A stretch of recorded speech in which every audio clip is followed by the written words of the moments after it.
দাদার নাম? দেবব্রত সরকার। দাদা এই যে আপনার দোকানটা, এই দোকানটা কোন জায়গাতে?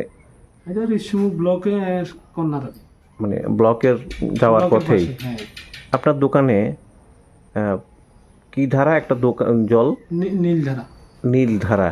নীলধারা ফ্রেশ একটা জলের বোতলের মধ্যে কি পাওয়া গেছে, ঘটনা কি আছিল? একজন কাস্টমারকে কালকে রাত্রে জল দিয়েছিলাম। আমি জল দেওয়ার পরে ও ডেকে বলছে তোমার এই জলের বোতলের মধ্যে পোকা আছে। তো আমি নিজেও দেখলাম হ্যাঁ পোকা আছে।